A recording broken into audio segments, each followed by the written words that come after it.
Good evening and welcome back. Tonight, we're stepping into a story from the Navajo tradition, a tale of danger and courage, and of a world that needed to be made safe. This is the story of the Hero Twins, born into a land troubled by monsters, where every journey could end in darkness. Who were these twins, and why were they destined to face what even grown warriors feared? What kind of world were they born into, and what did it take to change it? We'll follow them as they grow from vulnerable children into determined travelers, guided by sacred knowledge and hard lessons. We'll meet the beings who test them, the powers they must learn to respect, and the monsters that once hunted the people. It is a story about survival, responsibility, and the long road toward balance. As always, I'd love to know, where in the world are you listening from, and what time is it for you? Whether you're winding down for the night or simply looking for a quiet story to carry you into sleep, I'm glad you're here. Now, let's begin.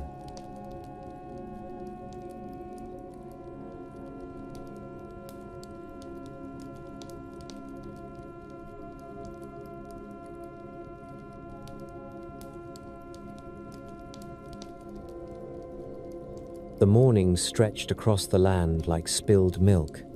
Dry grass bowed under the touch of the first light, and the juniper trees held still. Changing Woman sat at the crest of a low hill, her legs folded beneath her, her hands resting on her knees. Her eyes scanned the horizon. She waited every morning just like this, watching the east, where the sun made its promise.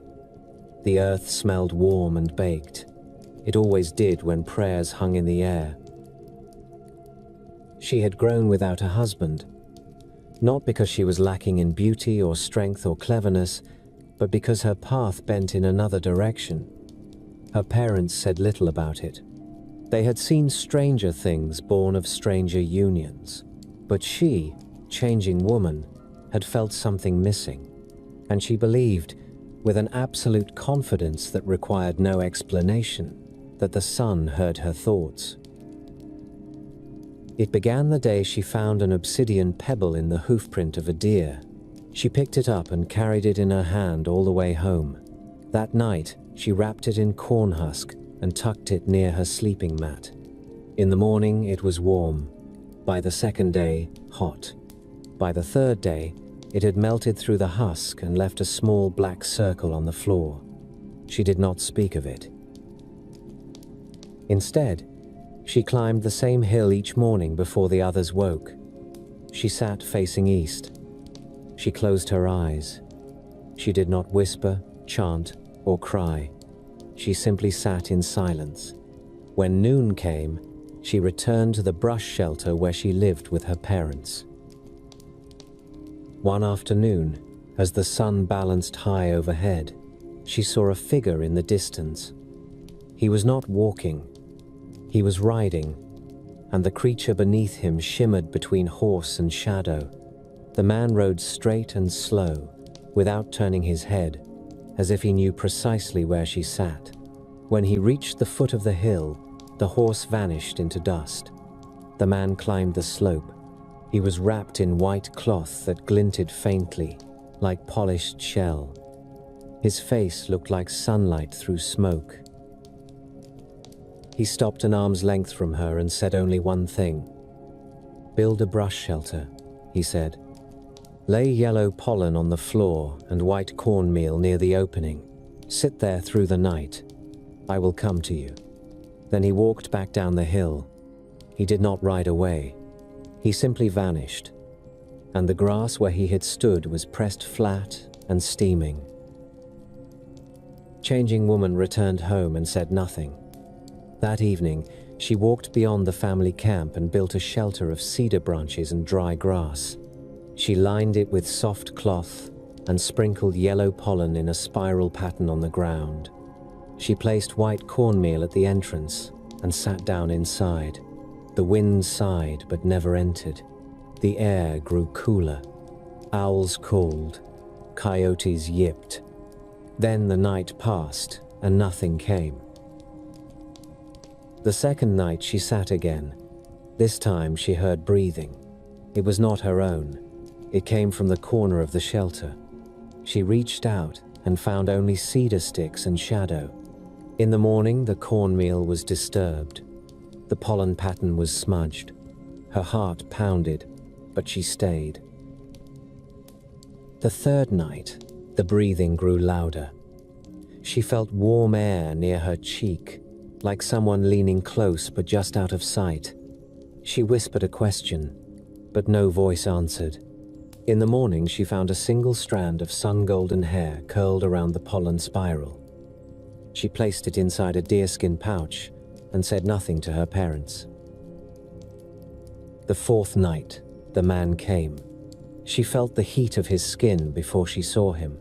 When she opened her eyes, he stood at the doorway, too bright to look at. He crouched beside her and said nothing. He did not touch her. He placed his hand on the ground and pressed his palm flat into the pollen. Then he turned and walked away.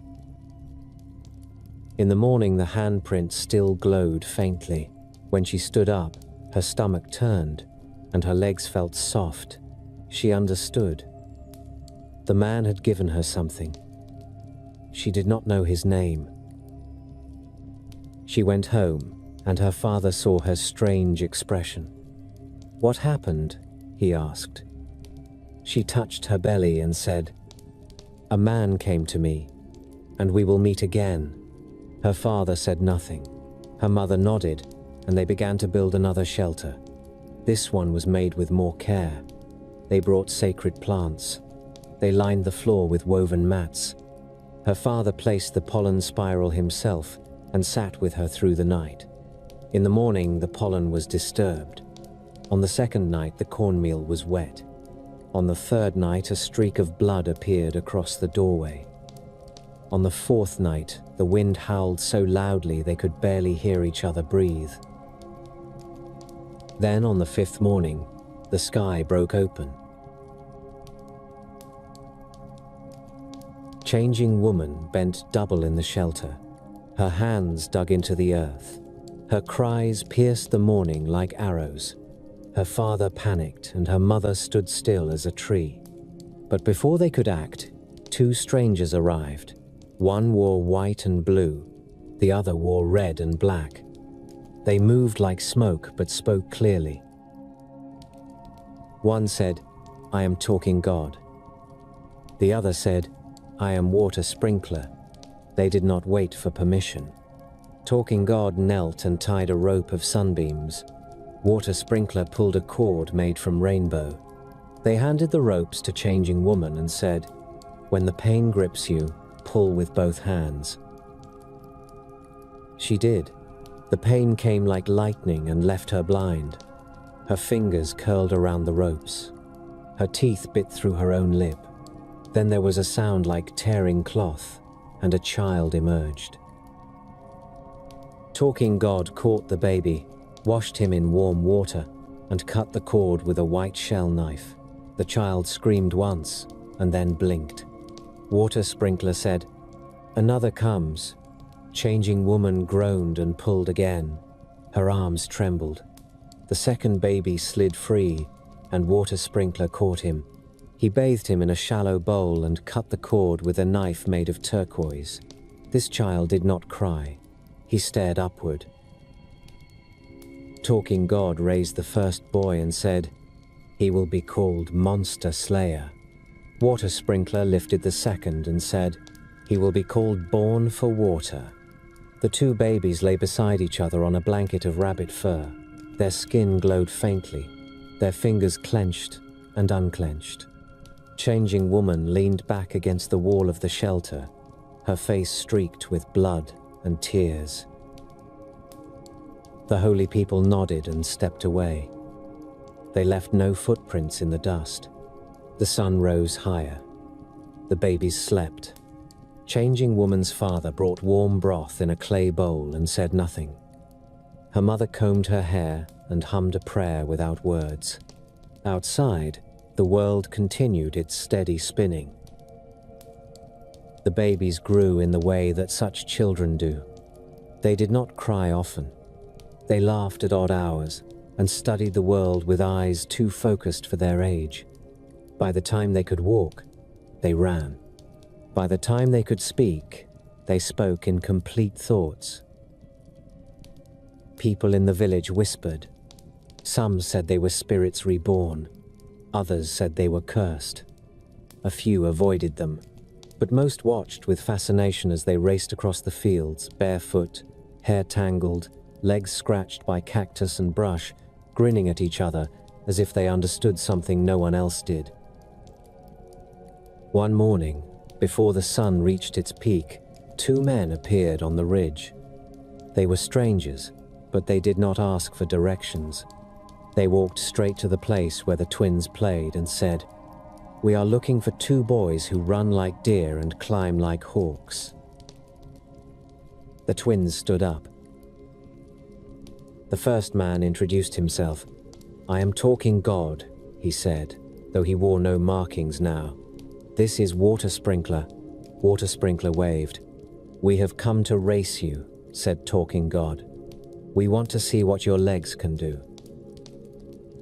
The twins said nothing. They nodded. They lined up at the base of the ridge. Talking God raised a staff of willow and struck the ground. "To the top of the mesa and back," he said. They ran. The wind slapped their faces. Stones flew behind them. The older men took the lead at first. Their legs were longer, their lungs were trained, but the boys did not tire. When they reached the top of the mesa, the men looked back and saw the twins only a few steps behind. On the way down, the children passed them. Talking God shouted, laughing.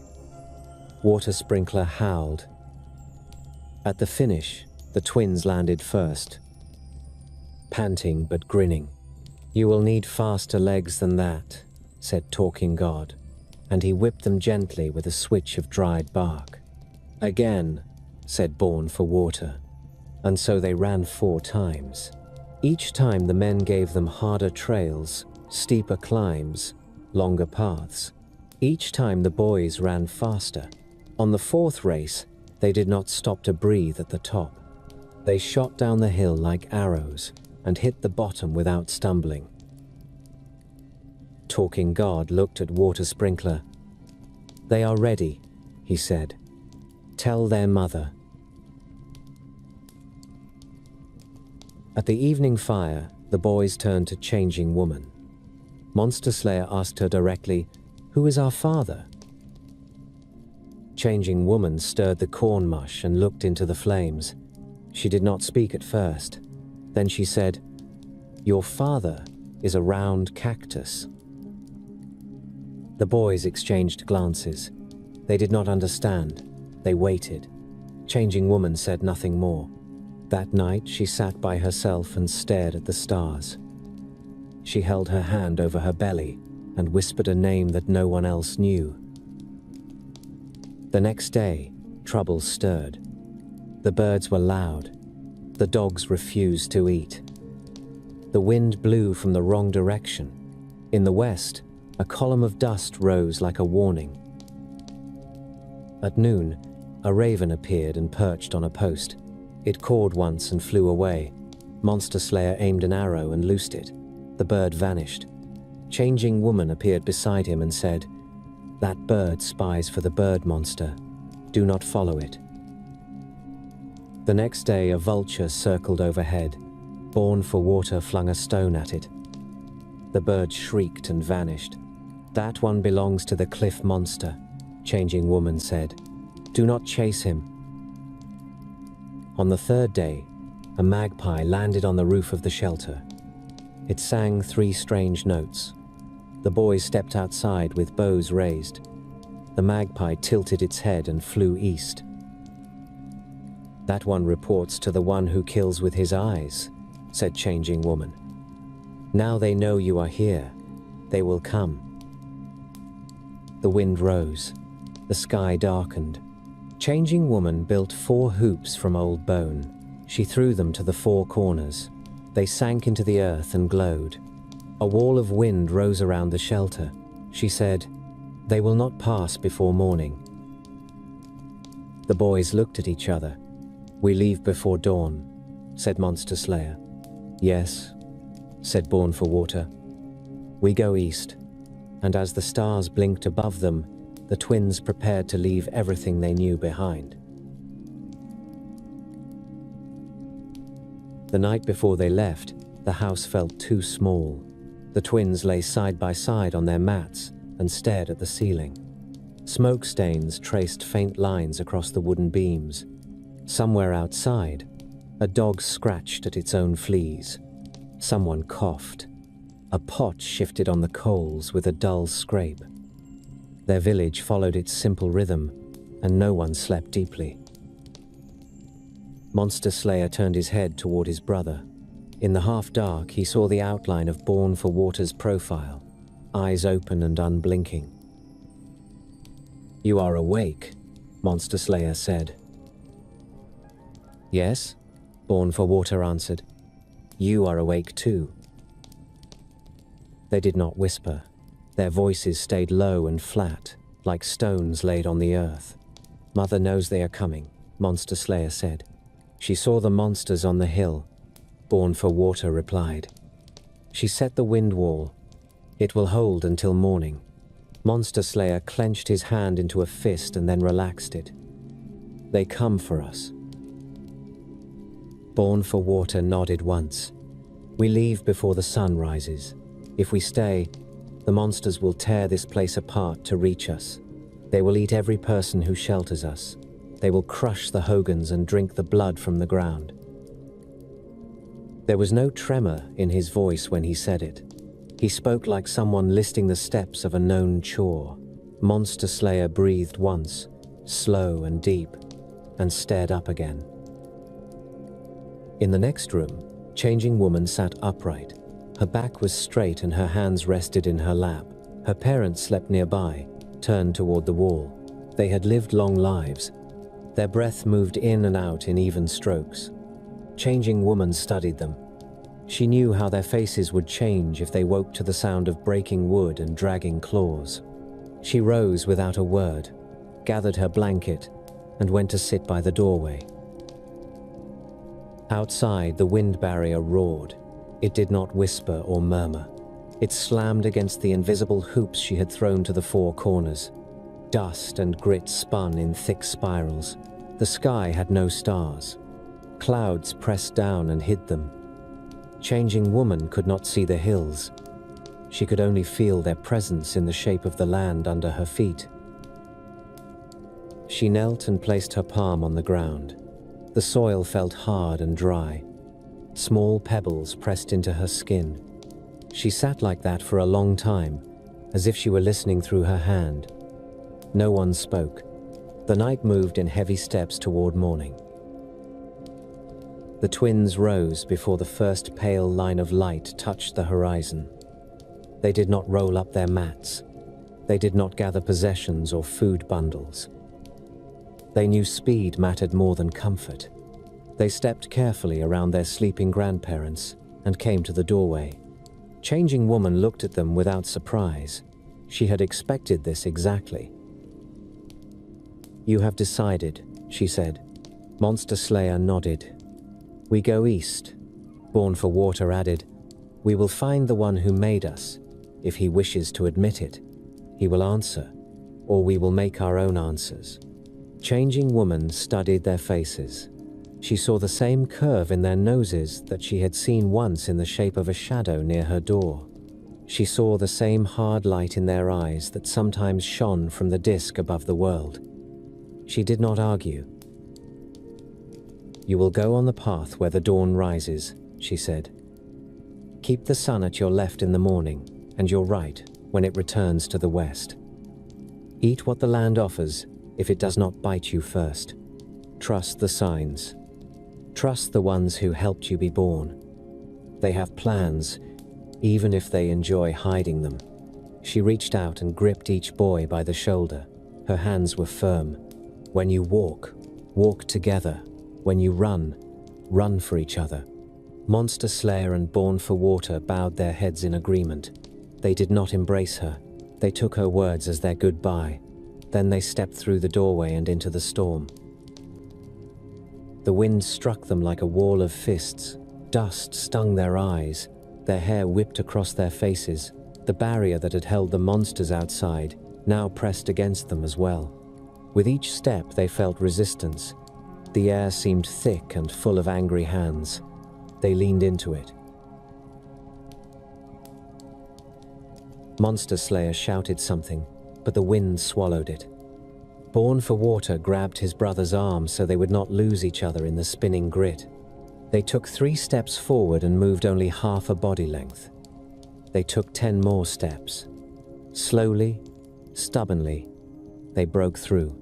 On the far side of the barrier, the wind dropped at once. Behind them, the storm continued to whirl around the village, a ring of dust that turned on itself. Ahead of them, the land lay quiet. The grass bent gently. The horizon opened. They did not look back. They walked east. Their bare feet pressed the sandy soil. After some distance, they left the farms and fields behind. The land lifted into rolling hills and shallow ravines. Sage and rabbit brush dotted the ground. Here and there stood a twisted juniper, its trunk split and scarred by old storms. The first thin band of light appeared in the east. The twins walked toward it without hesitation.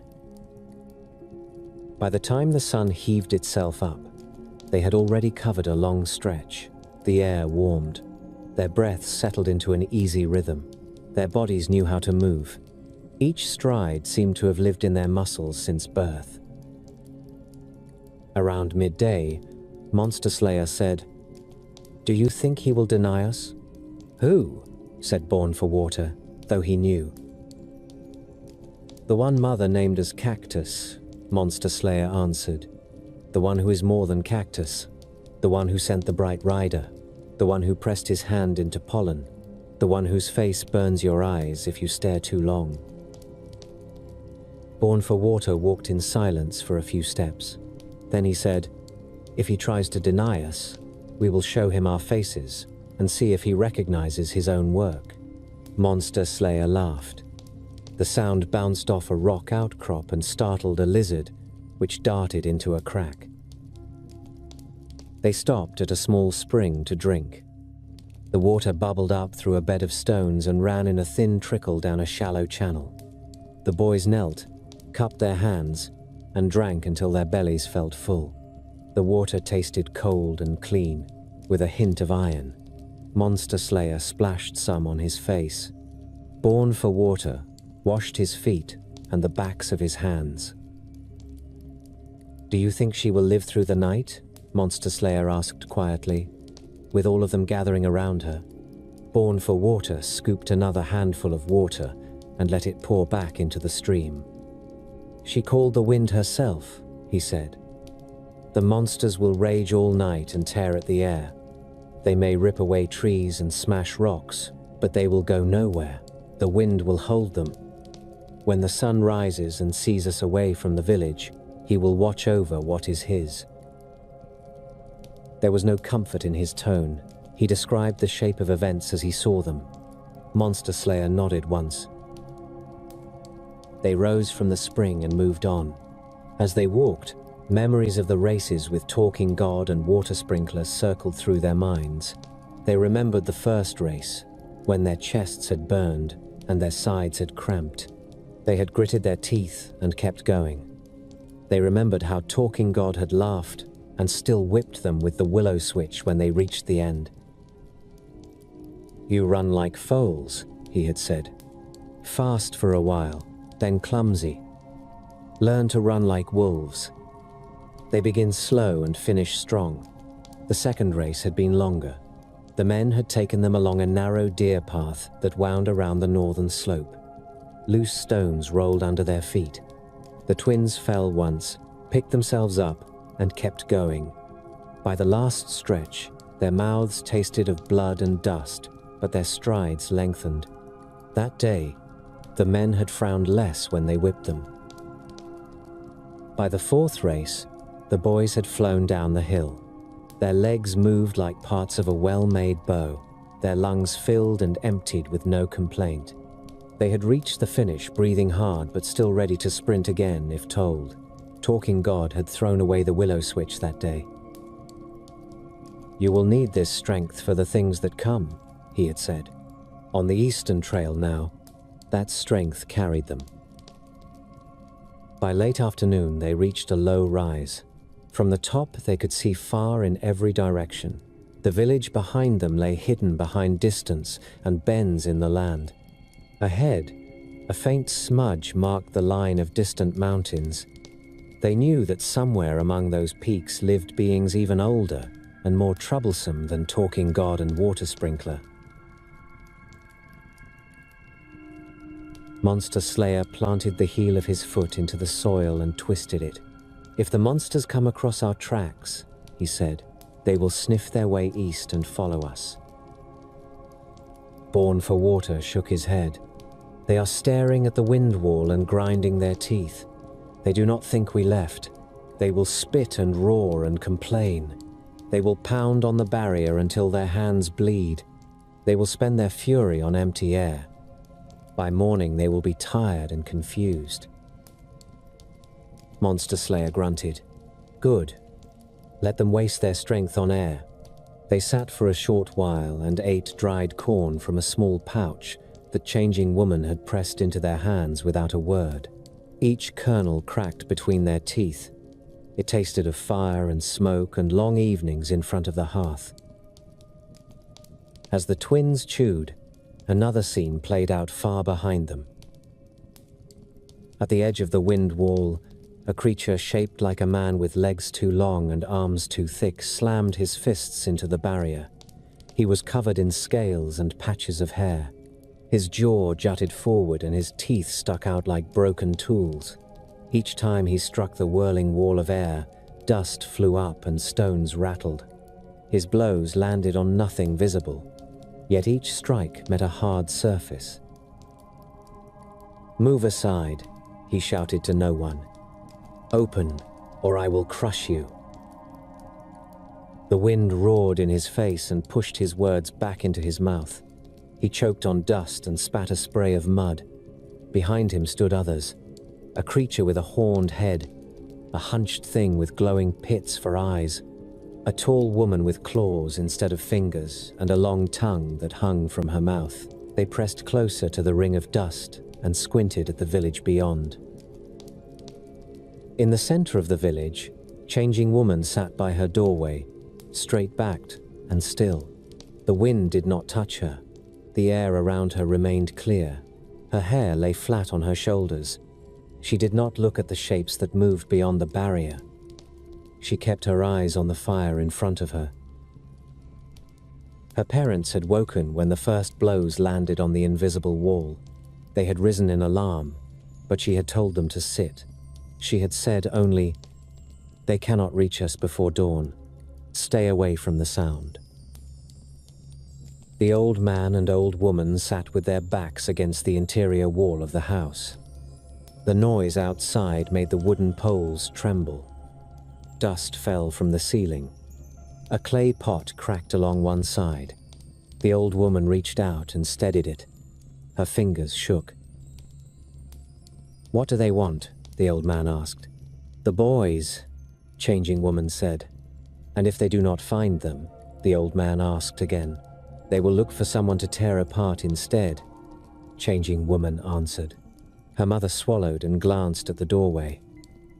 "Are they gone?" she said, though she already guessed.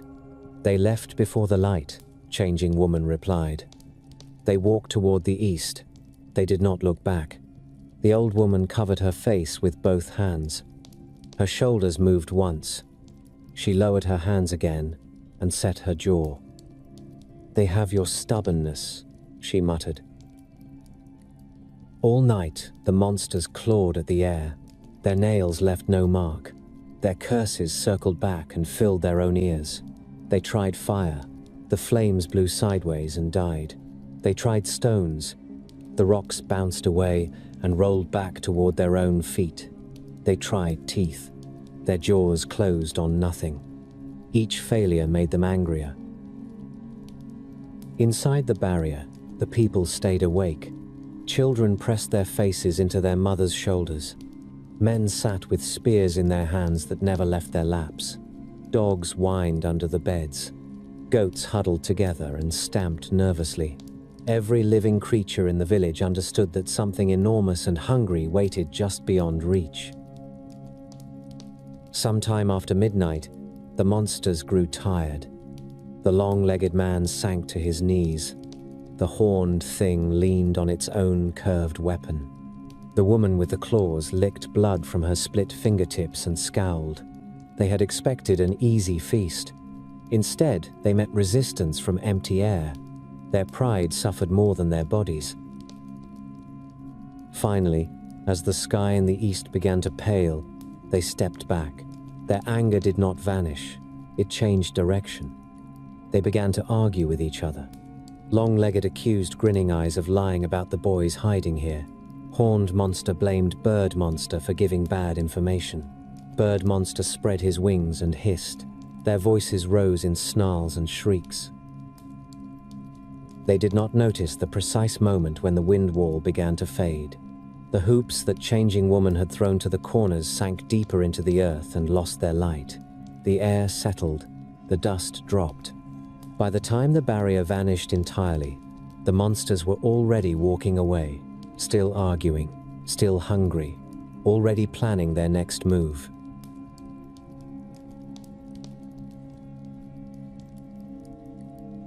Back on the trail, the twins felt the change without seeing it. A brief shiver ran through the ground. A bird that had flown in a crooked pattern suddenly flew straight. Monster Slayer glanced up. "The barrier is gone," he said. Born for Water felt the hair on his arms rise. "Then they know we are not there," he said. "They will follow our scent. They will taste our footprints. We must move faster." They rose and began to run. Their run stretched into a long, steady effort. Their arms pumped. Their feet landed and lifted again with a rhythmic slap. Their breath fell into a pattern they knew from their races. There was no hurry in the sense of wild panic. There was urgency, but also a strange calm. They had trained for this without knowing they had trained. The land changed under their feet. The soft sand gave way to patches of rock. The rocks grew larger and more broken. Each step required attention. They leaped over narrow cracks. They slid down loose gravel. They climbed small ridges and dropped into shallow washes. The sun climbed higher and pressed heat onto their heads. Sweat ran down their faces and dried into pale streaks. At one point, they reached a flat stretch covered in gravel and scattered stones. A rabbit shot out from behind a rock and darted across their path. Monster Slayer snatched an arrow from his quiver and shot without stopping. The arrow struck the ground where the rabbit's tail had been a moment before.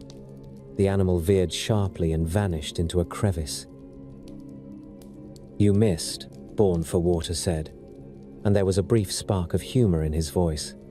"The rabbit owes me thanks," Monster Slayer replied. "It will live to complain about me another day." They both laughed. The sound loosened something in their chests and made the run feel shorter. By late afternoon, their shadows stretched out behind them like thin black spears. Their legs ached in a pleasant way. At the edge of a small ravine, they stopped and looked across. On the far side, high on the ridge, a figure sat on a stone outcrop. At first they thought it was a person.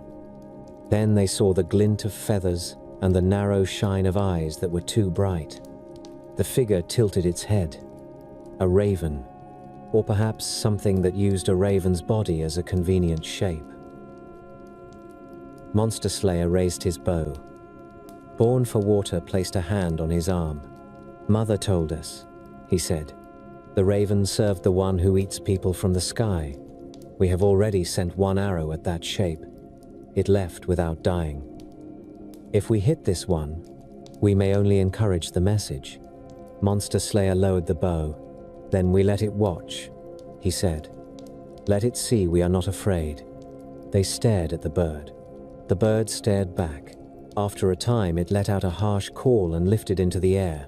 Its wings beat strongly. It flew toward the distant mountains. Good, Born for Water said. Carry the news as far as you like. By the time your master hears, we will be gone from this place and closer to the one we want. The sun edged downward. The sky softened from blue to the color of old bruises. The twins found a sheltered hollow between two boulders and settled there for the night. They gathered dry brush and lit a small fire. Flames licked around the sticks and sent a narrow thread of smoke upward. They had no blankets.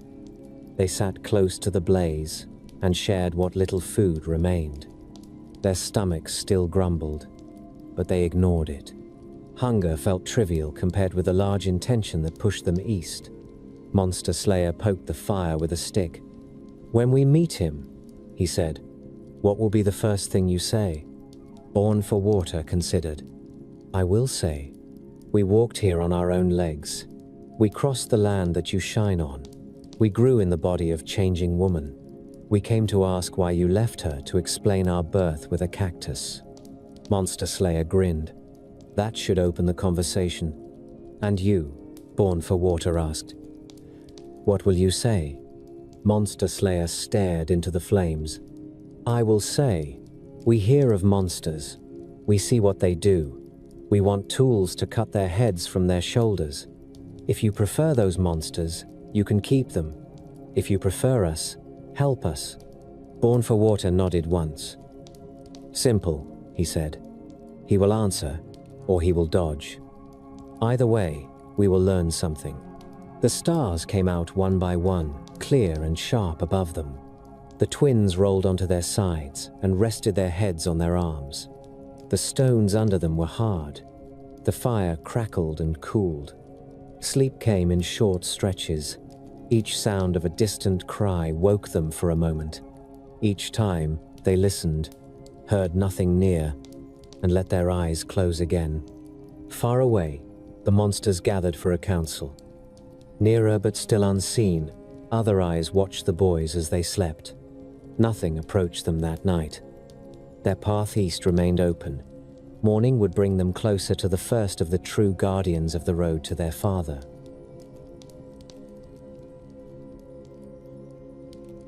The twins woke before dawn because their bodies had learned the habit of leaving early. Monster Slayer sat up first and rubbed grit from his eyes.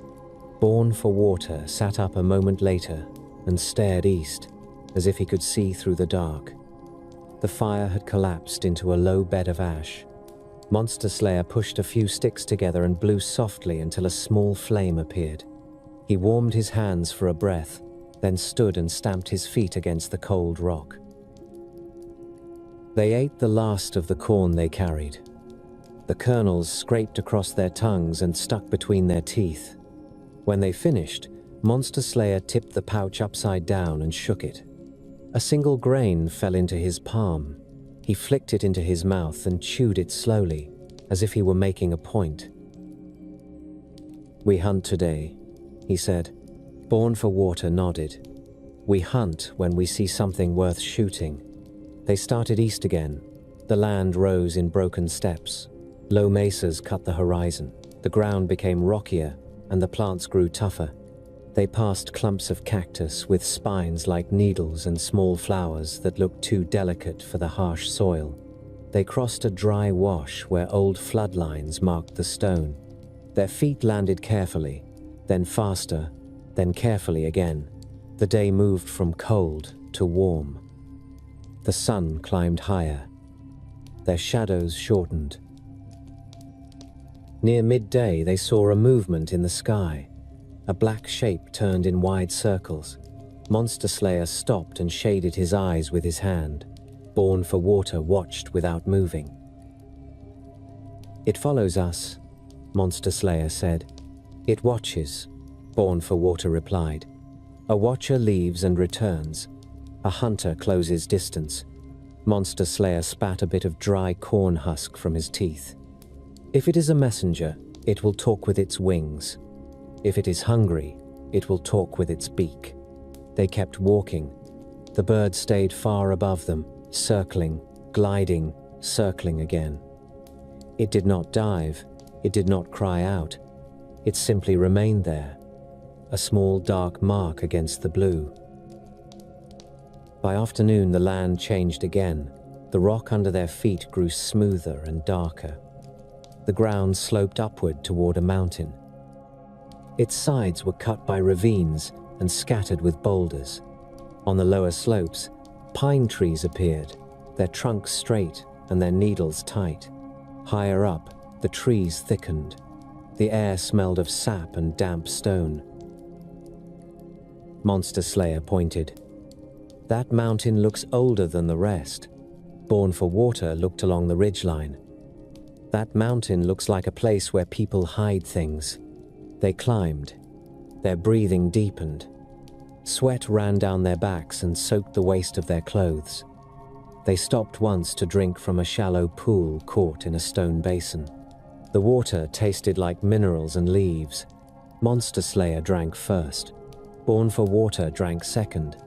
Then they wiped their mouths with the backs of their hands and kept climbing. Halfway up, they found a crack in the rock face, a narrow opening like a mouth. Smoke drifted from it in a thin thread. Monster Slayer crouched and touched the stone near the opening. It felt warm. Born for Water leaned close and sniffed. "Someone cooks inside," he said. "Someone lives," Monster Slayer said. They crouched at the opening and listened. They heard a faint crackle. They heard a sound like a stick dragged across hard ground. Then they heard a voice, old and dry, speaking as if it had been waiting for them to arrive. "You can come in," the voice said. "You can stand there all day, and your legs will grow tired. I will still be inside." Monster Slayer glanced at his brother. Born for Water nodded once. They stepped into the crack and squeezed through. The passage widened quickly. The stone opened into a chamber, large enough for a small house. A fire burned in the center, contained by a ring of stones. The smoke rose and escaped through a hole in the ceiling. Along the walls lay bundles of herbs, dried corn, woven mats, and clay bowls stacked neatly. An old woman sat beside the fire. Her hair hung in long gray strands. Her face was creased and lined. Her eyes were sharp.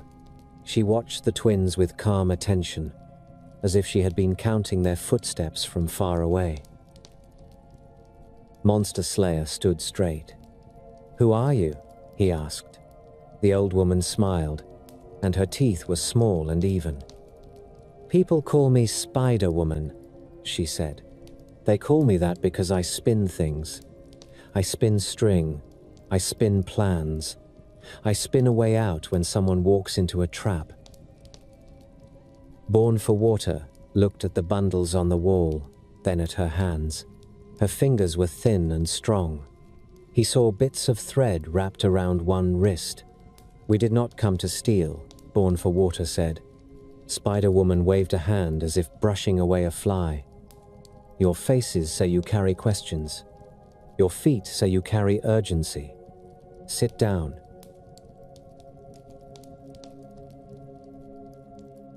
The twins sat on the ground near the fire.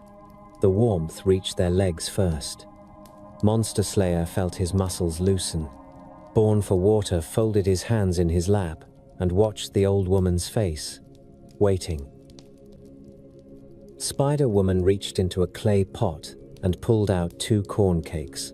She placed one in each boy's hands. The cakes were warm and rough. They smelled of roasted corn and smoke. "Eat," she said. "A hungry mouth speaks too quickly." Monster Slayer took a bite. The cake was dry, but it filled his mouth and gave him something to do with his teeth. Born for Water ate more slowly, taking small bites and chewing carefully. Spider Woman watched them eat, then leaned forward slightly. "You left your home," she said. You ran east. You ran with purpose. You ran because something with teeth found your scent. Monster Slayer swallowed. Monsters gathered around our village, he said. They came for us. Spider-Woman nodded. They came for you because your birth carries heat. It carries attention. Some creatures like attention because it leads them to prey. Born for Water lifted his chin.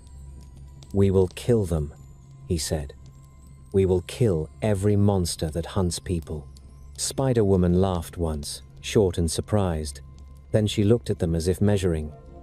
You speak with confidence, she said. Confidence helps when you pull a bowstring. Confidence also helps a young man walk into danger without shaking. It will help you.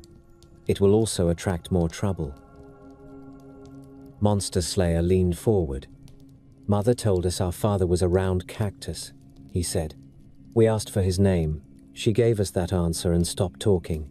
We know she hides the truth to keep it safe. We came east to find the truth.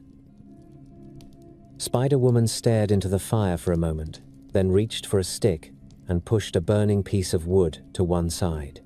Sparks rose. She watched the sparks drift upward and disappear. Your mother is changing woman, she said. She carries many lives in one body. She carries seasons in her hands. She gave you birth because something bright chose her.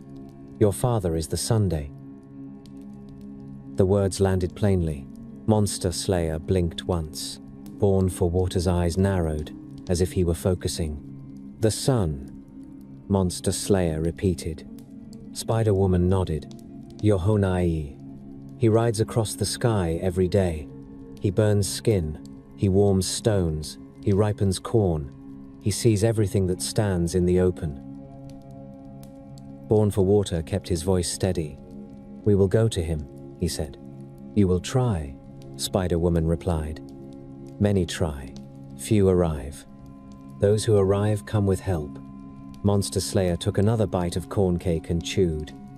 Tell us the path.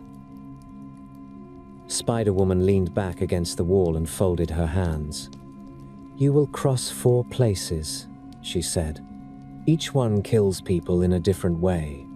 The first crushes, the second cuts, the third pierces, the fourth burns. Born for Water's gaze stayed fixed on her. Describe them, he said. Spider-Woman lifted one finger. The first is a narrow pass between 2 cliffs. The cliffs slide together and grind anything that stands between them. They open, they close. They do not care who you are. She lifted a second finger. The second is a field of reeds. The reeds swing like clubs. They slice skin and break bones. They move fast and they do not stop. A third finger rose. The third is a stretch of cane cactus. The spines pierce feet, legs, hands, face. A man who falls there bleeds until he sleeps and does not wake. She lifted a fourth finger. The last is a wide bed of sand that boils with heat. It burns souls. It burns lungs. It burns eyes. People sink and their bodies harden where they fall. Monster Slayer stared at the fire. So we die, he said simply. Spider-Woman shook her head. You walk through, she said. You walk through because I help you. Born for Water nodded once, as if he had expected that part. What do you give us? He asked. Spider-Woman stood. Her knees cracked softly when she rose. She walked to the far wall and lifted a bundle from a peg. When she returned, she carried a tight roll of feathers and thread. She sat again and began to unwrap it. Her fingers moved quickly, deftly. Inside the bundle lay thick feathers, long and dark. Some were brown, some were white. Some carried a sheen like oil. She selected several and held them up to the light from the fire. These come from great birds, she said. Birds that ride high winds. Birds that land on cliffs and look down on everything. Their feathers know how to move through danger because they move through storms. She began to weave. She threaded the feathers into a hoop, binding them with a cord that looked like sinew. Her hands pulled the cord tight. She tied knots with a practiced motion. The hoop took shape quickly. It was large enough to hold with 2 hands. It smelled faintly of smoke and dry grass. When she finished, she held it out toward Monster Slayer. "Take it," she said. Monster Slayer took the hoop. The feathers pressed against his palms. The hoop felt light. It also felt strong, as if it would hold its shape under pressure. Spider-Woman turned to Born for Water and handed him a small pouch. It was made of soft hide. It was tied with a thin cord. "Open it," she said. Born for Water opened the pouch and looked inside. Yellow pollen lay in a neat mound. It smelled sweet, like flowers crushed between fingers. "Pollen," he said. Spider-Woman nodded. "You will use it. You will place it on your hands. You will place it on your forehead. You will place it on your tongue. You will take the hoop and stretch it out in front of you. Then you will sing." Monster Slayer looked up. "Sing what?" he asked. Spider-Woman's eyes stayed on him. "You will sing the words I teach you. You will speak them clearly. You will speak them as instructions to your own body. Your breath will follow the words." Born for Water's mouth tightened. "Teach us," he said. Spider-Woman leaned forward and began to speak. Her voice took on a steady rhythm. She spoke a short line. The twins repeated it. She spoke another line. The twins repeated it again. The words were in Navajo, plain and direct, full of movement and instruction. The words described stepping forward, lifting feet, placing hands, keeping balance. They described the road ahead and the need to pass through. They repeated each line until Spider-Woman nodded. Then she added another. Monster Slayer's voice grew louder as he learned the cadence. Born for Water's voice stayed calm and even. They did not argue about pronunciation. They worked like 2 men, sharpening knives side by side, focused on getting the edge right. When the lesson ended, Spider-Woman watched them for a moment. Then she reached to the side and lifted 2 more objects. One was a small stone knife with a smooth handle. The other was a bundle of thin cords tied together. She gave the knife to Monster Slayer. "This cuts cord and hides," she said. "It cuts bindings, it cuts vines, it cuts trouble when it comes close." She gave the bundle of cords to Born for Water. "These tie," she said. "They bind what needs binding. They pull what needs pulling. They hold what tries to slip away." Born for Water tested the cords between his fingers. "You give practical things," he said. Spider-Woman smiled again. "Practical keeps people alive," she said. "Stories keep them honest. You can use both." Monster Slayer shifted the hoop on his lap. "What do you want in return?" he asked. Spider-Woman looked at him as if he had asked why rocks fall downhill. "I want you to live," she said. "I want you to reach your father. I want you to take weapons from him. I want you to kill the monsters who hunt people. I want the roads safer for children. I want fewer bones in dry washes." Born for Water said, "We will do it." Spider-Woman nodded. "You will also meet things that talk," she said. "Some will offer help. Some will offer lies. You will listen and decide. You will keep moving east." Monster Slayer frowned. "Tell us about the monsters," he said. "We saw shapes in the night. Mother named some. She spoke of one that kills with his eyes." Spider-Woman's face tightened slightly. "Some monsters look like animals," she said. "Some look like people. Some look like rocks until they move. The one who kills with his eyes uses a stare that freezes the body. People fall where they stand. Their hands stay raised. Their faces lock in the last expression they wore.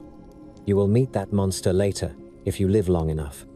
Your father's weapons will help you. Born for Water asked, "What about the giant?" And his voice remained calm, but his fingers tightened around the cords. "The one who eats people." Spider-Woman nodded. "Ye eat so," she said. "Big, loud, hungry. He kills for sport. He laughs when he breaks bones. He drinks water and leaves mud and blood behind. Your father will speak of him. You will face him." Monster Slayer's eyes brightened. He looked almost pleased. "Good," he said. "I prefer a monster that shows itself." Spider-Woman gave him a dry look. "Many young men prefer that," she said.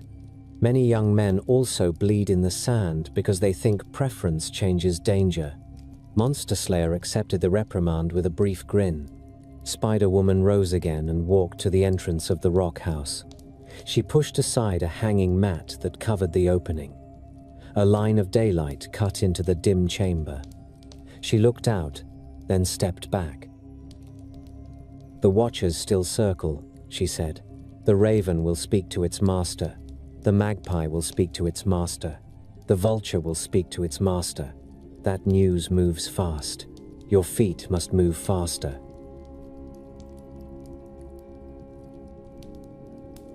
Born for Water stood. Monster Slayer stood. They adjusted the items Spider-Woman had given them. Monster Slayer slung the feather hoop across his back using a strip of hide. Born for Water tied the pollen pouch securely. Monster Slayer bowed his head towards Spider-Woman. "We will remember your words," he said. Spider-Woman waved him off with a small flick of her fingers. "Remember them by using them," she replied. "Memory in the head does nothing when your feet stand on boiling sand." They walked toward the opening. Before they stepped out, Spider-Woman spoke again. "When you reach the first cliffs," she said, "do not rush. Watch the timing. Feel it. When the rocks slide apart, step forward. When they begin to grind together, step back. Then use the hoop and the pollen and sing the words I taught you. Keep your eyes open. Keep your hands steady." Born for Water nodded. Monster Slayer nodded. They stepped outside into bright daylight. The air felt colder after the warmth of the rock house. The sky looked clean and hard. The blackbird still circled far above, smaller now, as if it were already leaving. The twins began walking down the mountain, then east across the land. The slope tested their balance. Loose stones rolled underfoot. They moved carefully and kept their bodies low at steeper parts. When they reached flatter ground, they increased their speed. They covered miles before the sun reached its highest point. The land ahead opened into a long valley. At the far end, two cliffs stood facing each other, with a narrow gap between them. From where the twins stood, the gap looked like a thin line. Monster Slayer stopped and stared. "That is the first place," he said. Born for Water watched the cliffs for a long moment. "They move," he said. Even at that distance, they could see it. The cliffs slid inward, slow at first, then faster. The gap vanished. Then the cliffs slid apart again, leaving the passage open for a brief span.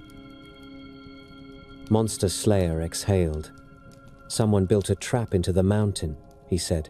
Born for Water answered. "The mountain already had enough stone. The trap only needed motion." They moved closer. Each step brought the cliffs into sharper detail. The rock faces were scarred. Long grooves ran down them, marks left by stones grinding together over time. At the base of the cliffs lay broken rubble. Some stones looked freshly cracked. Some looked old and worn. As they approached, Monster Slayer spotted a line of bones near the entrance. A deer skull lay half buried in gravel. Farther in, smaller bones lay scattered, bleached, pale. Monster Slayer crouched and picked up one long bone. It fit in his hand. He turned it slowly, then dropped it back where he found it. Born for Water said, "People tried to pass." Monster Slayer nodded. People failed. They stood close enough now to feel the air shift when the cliffs moved. When the rocks slid together, the wind pushed outward through the gap with a hard gust. Dust puffed out and drifted around their ankles. When the cliffs slid apart, the air sucked inward again, pulling loose grit toward the darkness between the stones. Monster Slayer watched the pattern. He counted in his head. He saw how long the gap stayed open. He saw how quickly it closed. Born for Water knelt and placed his hand on the ground. He felt the vibration through the stone. He looked up at his brother. "It closes faster than it opens," he said. Monster Slayer reached back and took the hoop from his back. He held it with both hands. The feathers fluttered slightly in the shifting air. Born for Water untied the pollen pouch. He dabbed pollen onto his fingertips, then onto his forehead. Monster Slayer did the same, pressing the pollen onto his skin. They stood facing the gap. The cliffs opened. Dust drew inward. The passage waited. Monster Slayer said, "Now." They stepped forward together and began to sing the words Spider-Woman taught them. Their voices filled the narrow space in front of the cliffs. The song stayed steady, with a rhythm built for walking. They kept their eyes open and their feet moving. Monster Slayer held the hoop stretched out in front of them, like a frame through which they walked. The cliffs began to slide inward. The sound grew louder, stone on stone, a deep grinding. The gap narrowed, dust blew into their faces. Monster Slayer kept walking. Born for Water kept singing. Their voices did not shake.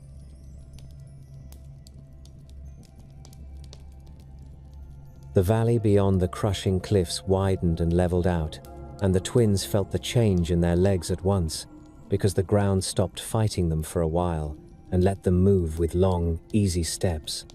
A thin stream ran along the left side of the path, shallow enough to see stones at the bottom, and the air carried the smell of wet soil and crushed grass, which felt almost generous after the dry rock and the grinding dust at the cliffs. But the generosity ended as soon as they reached the first stand of reeds, because this was not a pleasant thicket beside a pond where birds hid and children played. This was a wall of tall green stalks, packed so tightly that even light had trouble slipping through, and the tops swayed in a steady motion that did not match the breeze. Monster Slayer and Born for Water stopped at the edge, close enough to see that the reed stems were thick as wrists and marked with scars, and close enough to hear the sound of movement inside, a repeated snap and whip like someone striking bundles of sticks against each other. And they saw why the bones lay here too, because near the edge of the reeds, a deer carcass hung caught across two stalks, skinned open as if dragged through knives, and a line of broken arrows lay on the ground, their shafts shredded, their fletching torn away. Monster Slayer lifted the feather hoop from his shoulder and held it in both hands, the feathers brushing his forearms, and Born for Water opened the pollen pouch and dabbed it on his fingertips, then pressed it to his forehead and tongue, and Monster Slayer followed the same motions with the short patience of a man who had learned that precise steps keep you alive. They stood side by side at the entrance and watched the reeds for timing, because the stalks moved in patterns like a gate, swinging inward and outward in narrow lanes, and for a moment a thin corridor opened straight ahead. Monster Slayer said, "Now," and they stepped in, and the reeds reacted immediately, stems snapping toward them with enough force to bruise and cut. But the twins held the hoop out in front, as Spider-Woman had taught, and they began to sing the words with steady volume, their mouths shaping each line clearly, their feet landing carefully in the soft mud, and as they walked the reeds swished close, then slid away, and the corridor stayed open long enough for them to pass, A stalk swung down and struck Monster Slayer's shoulder hard enough to make him grunt, and he kept moving without breaking rhythm. And Born for Water took the hit of another stalk across his back and did not stumble. And they learned quickly that the reeds could still land blows even when the song guided their passage, so they held their bodies low and kept their arms tight, and after what felt like a long mile of green walls and whipping stems, they stepped out into open air again with mud on their calves and thin red lines on their skin, and they did not pause for relief, because they saw the next hazard ahead, a field of cane cactus spread across a shallow plain like a trap laid on purpose, each plant standing stiff and crowded, each spine long and pale, sharp enough to catch sunlight, and among the cactus lay more bones, smaller and more scattered, some with bits of dried skin still attached, and Monster Slayer spat once and said, "These places are built to make people turn back." And Born for Water answered, "We keep moving east," and their voices stayed dry because their mouths were already dry. They approached the cactus slowly, because rushing into spines only makes you bleed faster, and they tried to pick a path between the plants, but the spaces narrowed the deeper they looked, and the spines leaned inward as if the plants had grown toward each other, and in some places the cactus formed archways that would catch a person's shoulders and drag them down. And Monster Slayer crouched, picked up a small stone, and tossed it gently into the field. The stone landed, rolled, and then snagged against a spine, and the cactus nearest to it quivered, and several others quivered too, and the spines shifted position in a wave that spread outward, which told them the whole field responded as a single thing. Born for Water looked at Monster Slayer and held out the pollen pouch without a word, and Monster Slayer took it, dabbed pollen onto his hands, then returned it, and Born for Water did the same, and they lifted the hoop again and began to sing, and then they stepped forward, placing their feet exactly, because even a small mistake here would end in a leg full of needles, and the cactus reacted the moment they entered, spines vibrating, plants flexing, the narrow gaps closing. But the twins kept the hoop stretched in front of them and kept the song steady, and the path in front of the hoop remained barely wide enough for two bodies, and it moved as they moved, like a corridor carved through the spines.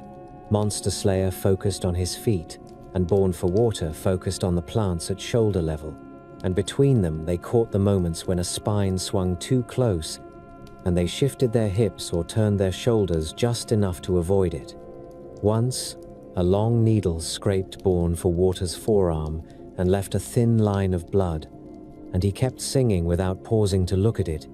And once, a spine caught in Monster Slayer's hair and tugged, and he yanked free hard enough to leave a few strands behind, and he laughed under his breath, a short sound of irritation and amusement, because he preferred losing hair to losing an eye. The field felt endless while they were inside it, because every step demanded attention, and every breath tasted of dust and plant sap.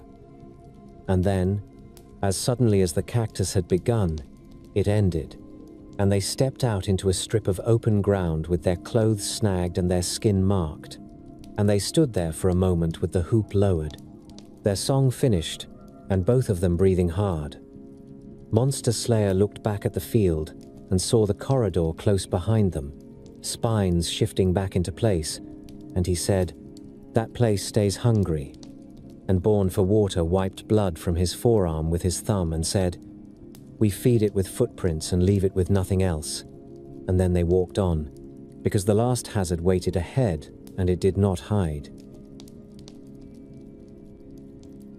Ahead of them, the sky looked brighter than it had any right to look, even in late afternoon. And above the bright line they could see a structure that did not belong on the ground, a house that hung high above the world, its walls shining with the color of turquoise and white shell, and its edges sharp enough to catch sunlight. And the twins stood there in plain sight and stared at it with the unblinking focus of people who had come too far to feel shy. The air grew cleaner as they walked, and the plants changed again. Fewer cactus, more low grass, more small flowers near thin streams, and in the distance they saw a line of birds standing along a ridge, watching, and they did not shoot at them, because that time had passed. And now they needed more than arrows. They needed entry into a place guarded by beings who did not welcome every visitor. They walked until the sun lowered toward the west and the light slanted across the land. And then they reached the base of a steep incline of rock that rose toward the sky.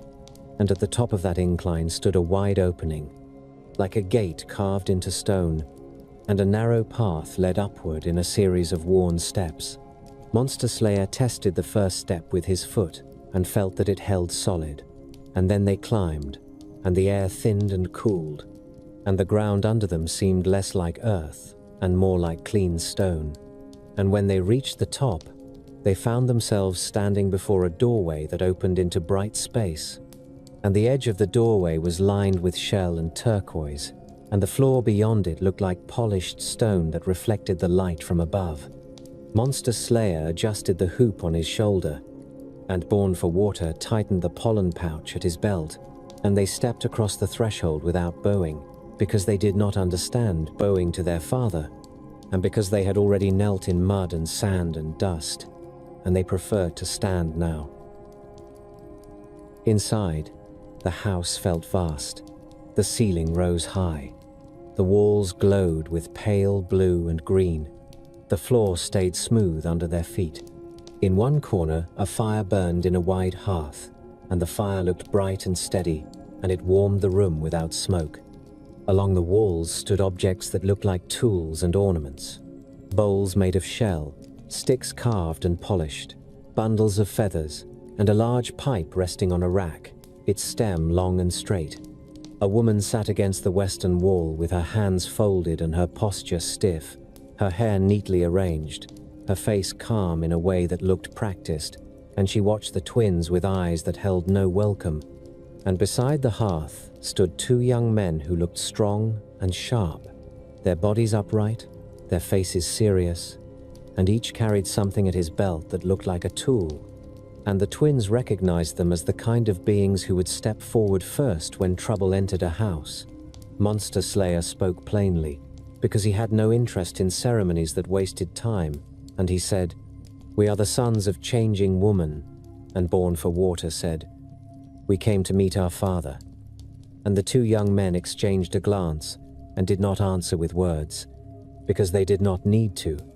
And then one of them stepped forward and took a blanket from a peg, and the other took another blanket, and together they wrapped the twins quickly, first one, then another, pulling the cloth around their bodies so tightly that their arms pinned to their sides, and Monster Slayer struggled for a moment before deciding struggle would waste breath, and Born for Water stayed still and watched.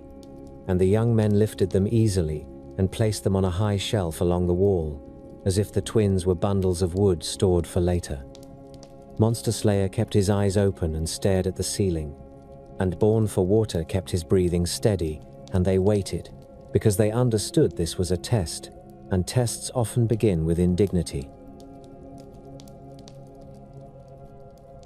A sound came from outside, the heavy, confident footfall of someone entering his own home.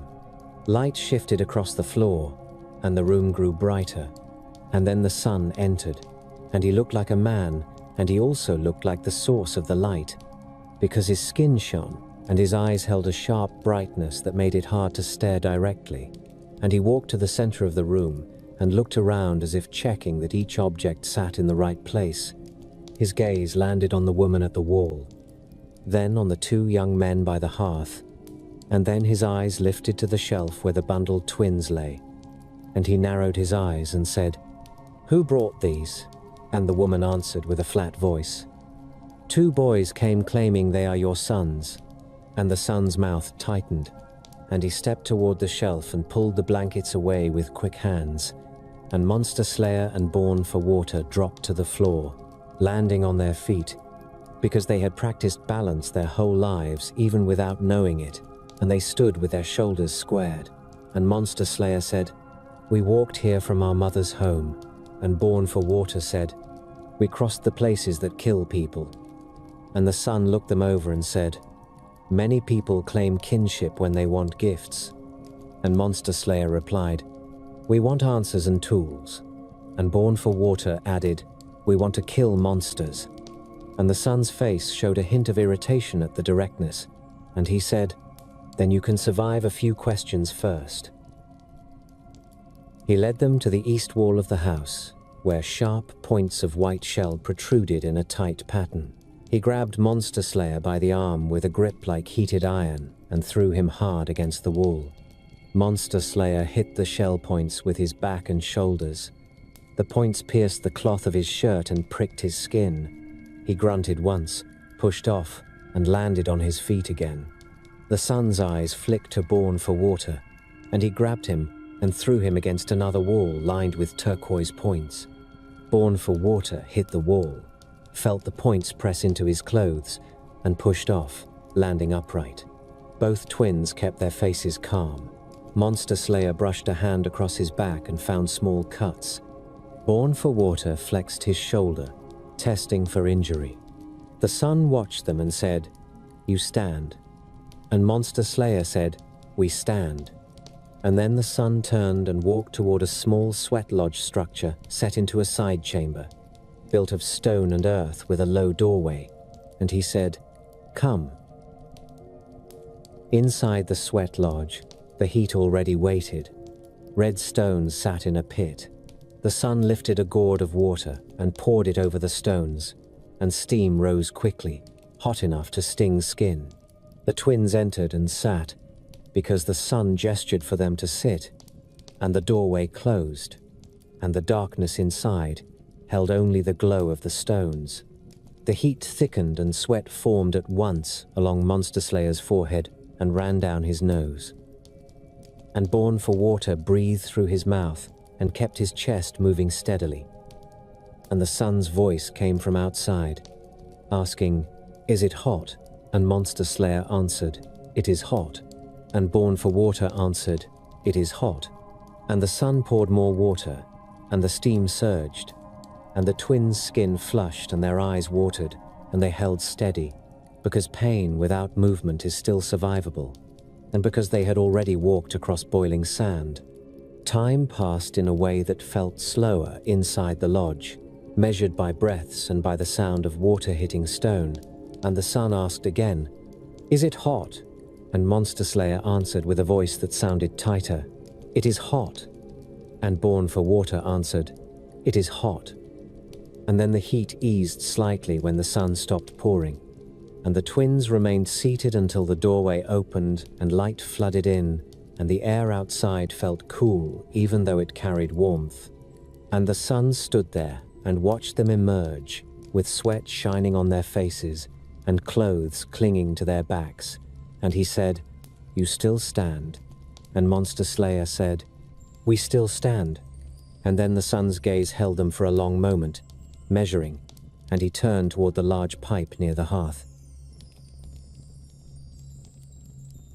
He lifted the pipe and held it with care, as if it mattered, and he packed it with tobacco and herbs, and lit it with a small flame taken from his own fire, and he drew smoke into his mouth and lungs, then exhaled slowly, and he held the pipe out to Monster Slayer first, because Monster Slayer stood closest. Monster Slayer took it and drew in smoke, and the smoke burned his throat and made his eyes water, and he held it anyway, because coughing would give the sun satisfaction. And then he exhaled and handed it to Born for Water, and Born for Water drew smoke and felt the same burn and forced his breathing into steadiness, and then exhaled and returned the pipe.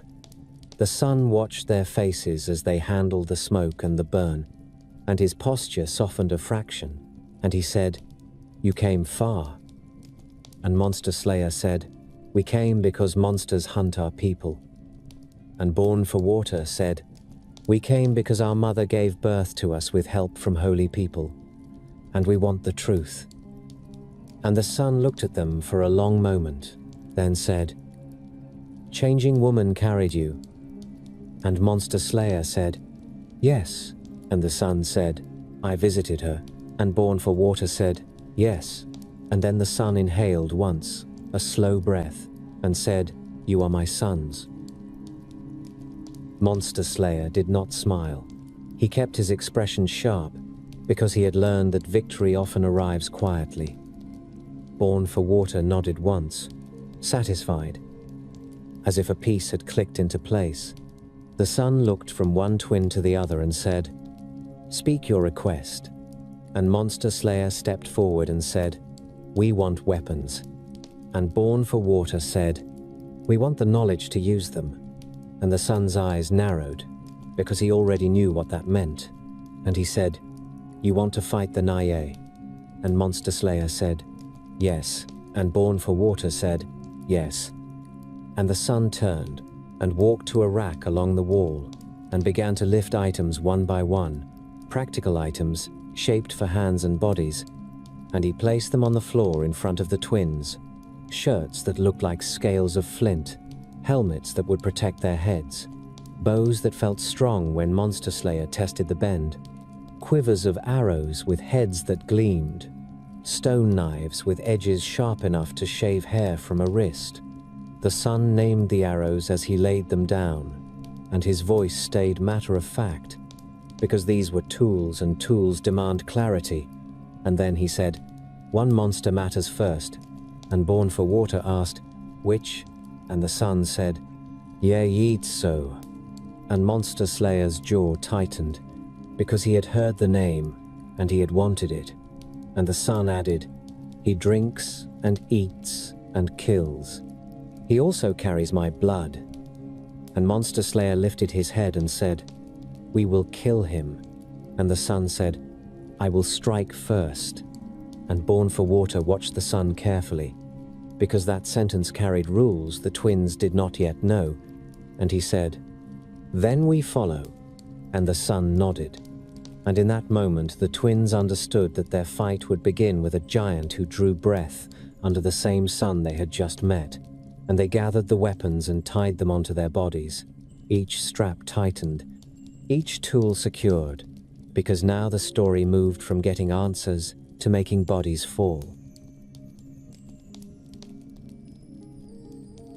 The twins did not linger in the sun's house, because lingering invites second thoughts, and second thoughts invite delays, and delays invite teeth. So they worked quickly and with careful hands, tightening straps, checking knots, testing the bend of each bow, running thumbs along the edges of the stone knives, lifting the flint scale shirts and settling them onto their shoulders until the weight sat correctly across their backs. Monster Slayer moved with the restless focus of a man who had been handed the exact tools he had asked for and now wanted immediate proof that the tools would do what they promised. And Born for Water moved with a quieter precision, pausing to make sure every cord lay flat and every buckle held, because he knew that a loose strap becomes a problem at the exact moment you cannot spare a hand to fix it. The sun watched them in silence for a time, then walked to a low shelf and lifted two small bundles wrapped in cloth, and when he unwrapped them he revealed two sets of headgear, each shaped to fit snugly, each lined with hard, smooth pieces of shell and flint that would turn a glancing blow into a scratch instead of a broken skull. And he placed one in Monster Slayer's hands and one in Born for Water's, and his voice stayed steady when he spoke, because he talked about tools the way a skilled craftsman talks, with clarity and without drama, saying, "Wear these when you face the first one. He swings a club and he throws stones. He aims for your head." And Monster Slayer nodded, already fitting the helmet onto his hair.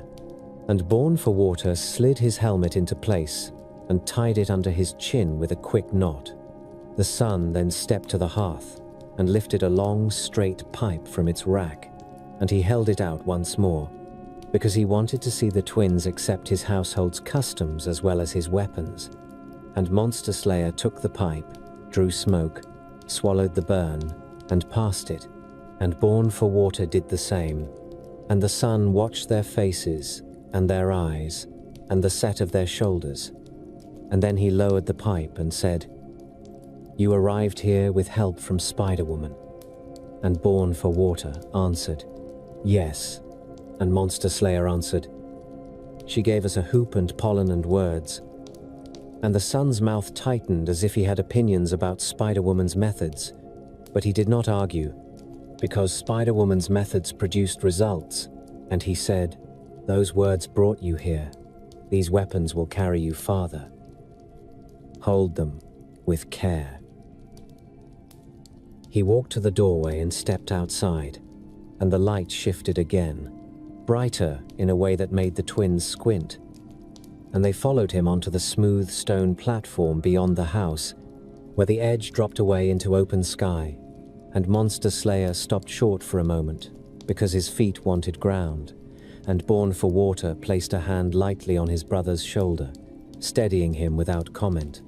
The sun raised his arm and pointed across the wide span of air, and the twins saw the path he indicated, a bright track like a narrow road laid through the sky, and it held no railing and no fence, and it curved downward toward the distant earth, and the sun said, "This is how I travel," and Monster Slayer muttered, "Convenient," with a dry edge, and the sun looked at him and said, "You can complain after you live," and Monster Slayer smiled, because he appreciated being spoken to like a person who could take it, and then the sun called out in a voice that carried, and from the bright distance came the sound of hooves, and the sight of two shining horses pulling a great disc, and the horses landed on the platform with a jolt that made the stone tremble underfoot, and the twins felt the heat of their bodies even before they drew close.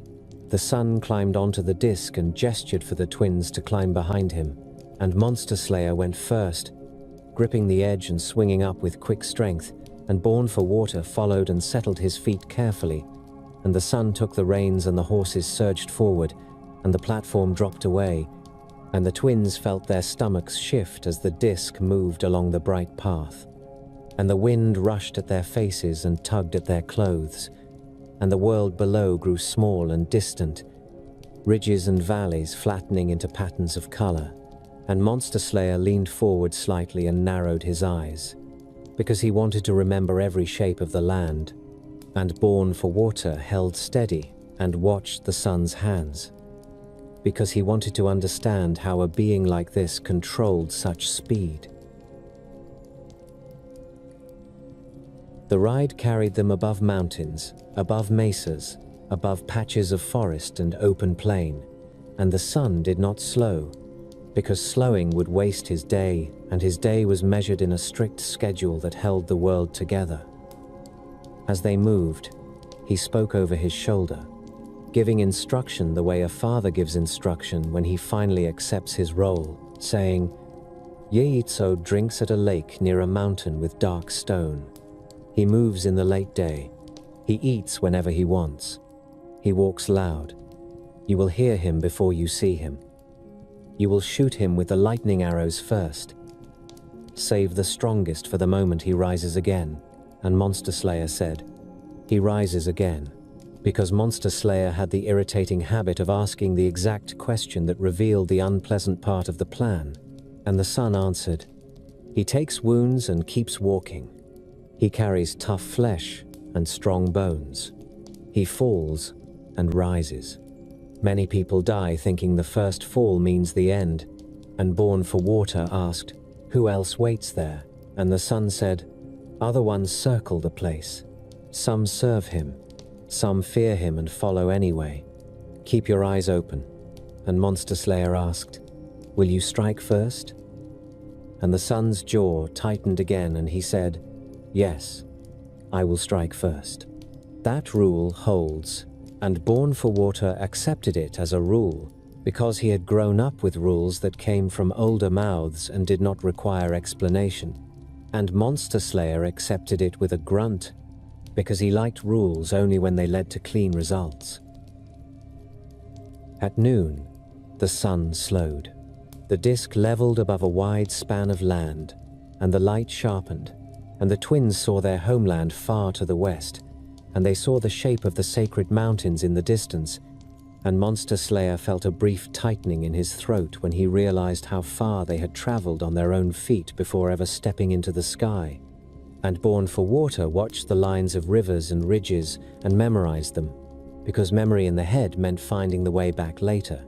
The sun pointed down and said, "There," and Monster Slayer followed the line of his finger and saw the faint patch where their village sat, too small to make out details, yet present, and he pictured changing woman sitting by her doorway, and he pictured his grandparents inside, and he pictured the wind wall breaking apart and the monsters stepping back, and he pictured the village still standing, because that was the image he needed to carry forward. The sun then pulled the reins and the horses turned, and the disc angled downward, and the bright road slanted toward the earth, and the wind rose louder, and the ground rushed up, and then, in a moment that felt like a sudden drop through cold water, the disc reached a place where light struck a mountain peak, and a bolt of lightning shot downward from that point, and the sun said, "Hold on," and the twins grabbed the edge, and the bolt stretched into a solid bright line, and the twins slid down it, feet first, hands gripping, bodies trembling from the speed, and the air burned cold against their faces, and when they reached the end they landed hard on rocky ground and rolled once, then came up on their knees with bows in their hands, because they were the kind of people who landed ready. They stood at the base of a mountain with dark stone and rough slopes. Pine trees grew in scattered clusters. The air smelled of resin and sun-heated rock. A wide lake lay nearby, its surface flat, its edges lined with reeds and mud, and the water reflected the sky in a pale blue sheet. Monster Slayer walked to the shore and crouched, scooping a handful of water and letting it run through his fingers. The water felt cool. Born for Water stood behind him and scanned the slope above, because he had learned that danger likes height. A voice spoke from behind them, close enough that Monster Slayer turned sharply with his bow raised. A young man stood there, slim and calm, dressed in clean clothing, holding a small staff. His face looked ordinary at first glance, yet his eyes held a sharp focus. Beside him stood a young woman with hair tied back, her hands clasped in front of her, and she watched the twins with the expression of someone evaluating. The young man said, "We have waited for you."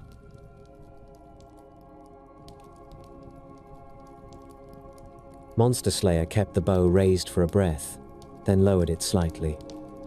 "Who are you?" he asked. The young woman answered, "We belong to this place. We watch the lake. We watch the path. We saw you fall from lightning." Her voice stayed calm and level. Born for Water asked, "Do you serve the giant?" The young man shook his head. "We live where he drinks," he said. "We warn people who wander too close. Few listen." Monster Slayer glanced at the bones near the water's edge and believed him. "Then warn us," he said. The young man lifted his staff and pointed to a set of deep footprints pressed into the mud, each print large enough to hold a child. "He comes at the end of the day," he said. "He drinks until the water runs from his mouth. He looks around before he leaves. He hears well. He smells well. He grows angry fast." Born for Water asked, "Where does he sleep?" The young woman pointed toward a rocky outcrop higher on the mountain. "He sleeps in a cave," she said. "He keeps trophies there. He keeps bones there. He keeps things he stole from people. He laughs when he looks at them." Monster Slayer's mouth tightened. "Good," he said. "Then we meet him here, on open ground." The young man nodded once. "Wait on the ridge," he said. "Keep your bodies low. Keep the wind at your back if you can. When he comes, he will speak. He always speaks. He likes the sound of his own voice." Monster Slayer grinned. "I like the sound of my arrow," he said. Born for Water ignored that and asked, "Will you help?" The young woman looked at the young man, then back at the twins. "We will watch," she said. "We will tell you if others approach. We will run if we must. We do not carry your weapons." Monster Slayer accepted that. Born for Water accepted it too. Help came in many forms, and warning mattered. They climbed to a low ridge overlooking the lake. The ridge held scattered boulders and scrub. The twins crouched behind a rock and waited. Monster Slayer tested his bowstring, running his fingers along it and pulling once, then relaxing it. Born for Water opened the quiver and looked at the arrows. The heads gleamed with a hard light. He selected 2 and laid them beside him, ready. Monster Slayer chose his own arrows with less ceremony and laid them in the dirt, their shafts straight, their fletching clean. Time passed. The sun moved west, shadows stretched. The air cooled slightly. A breeze moved across the lake and created small ripples. A bird skimmed the surface and rose again. Monster Slayer leaned close to Born for Water and spoke quietly. "Do you feel different?" he asked. Born for Water did not look away from the lake. "We carry weapons now," he said. "We carry a father's words. That feels different." Monster Slayer said, "I mean inside. In the ribs. In the skin." Born for Water considered. "I feel steady," he said. "I feel like my hands belong to me more than they did before." Monster Slayer nodded slowly. "Yes," he said. "I feel like my bones fit together better. I feel like a door closed behind us when we left the sun's house." Born for Water glanced at him briefly. "You describe it like a door," he said, and his tone held a trace of amusement. Monster Slayer shrugged once. "People like doors," he said. "They help you understand where you are." The young woman below the ridge lifted her hand. She pointed toward the slope. Her posture tightened. The young man beside her moved back a step, eyes wide. The twins heard it then, a heavy thump, then another, and another, each step pushing a small tremor through the ground. Loose stones shifted. Dust slid down a rock face. A low grunt echoed between the trees. Monster Slayer lifted his bow. Born for Water picked up an arrow and set it against the string. They both breathed slowly. Yeitso emerged from behind a stand of trees. He was taller than a man by several heads, thick through the shoulders, heavy through the chest and belly, and his arms hung long, ending in hands that looked capable of lifting boulders. His skin looked rough and dark, patched with scars. A club rested on his shoulder. He walked toward the lake with the casual confidence of someone who expected no resistance in his territory. He reached the water and knelt, and the ground groaned under his weight. He scooped water into his mouth with both hands and drank loudly. Water spilled down his chin and onto his chest. He drank again and again, then slapped the surface of the lake with one hand as if to amuse himself. Then he paused. He turned his head slightly, sniffing. His eyes narrowed. He stood up and looked around. Monster Slayer felt his heart beat hard once. Born for Water tightened his grip on the arrow. Yeitso spoke in a booming voice that carried across the lake. "Who stands near my water?" he shouted. "Who smells like corn and smoke? Who smells like young blood?" Yeitso's charge ate up the distance fast, faster than his size should allow, and the ground shook with each step as if a herd of bulls had been shoved into one body, and his club rose high over his head, both hands gripping it as he ran.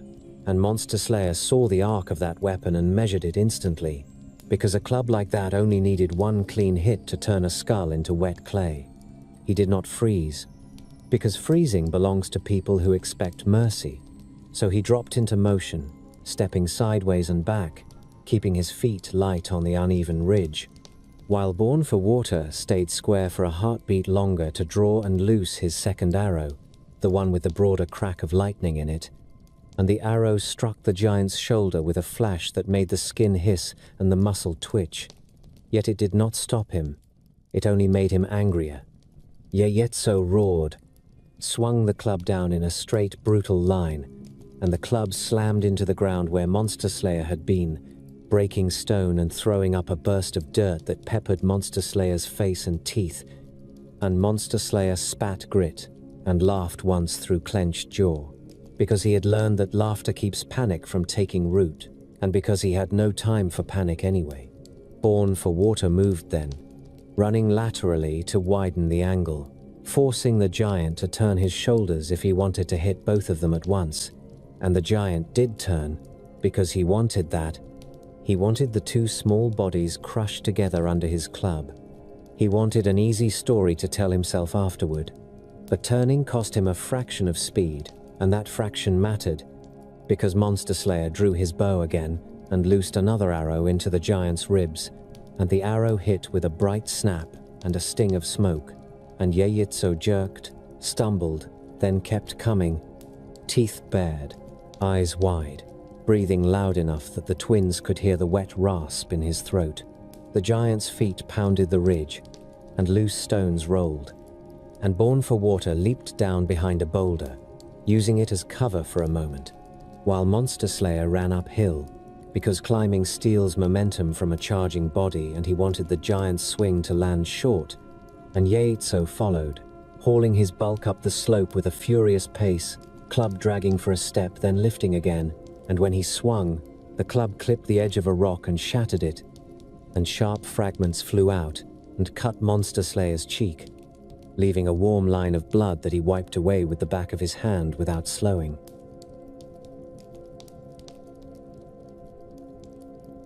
The sun hung low enough now that the light slanted across the lake and the mountain, and the giant's shadow stretched long over the stones, and the twins stayed outside that shadow whenever they could, because they understood the simple geometry of death, and they used that understanding like a third weapon.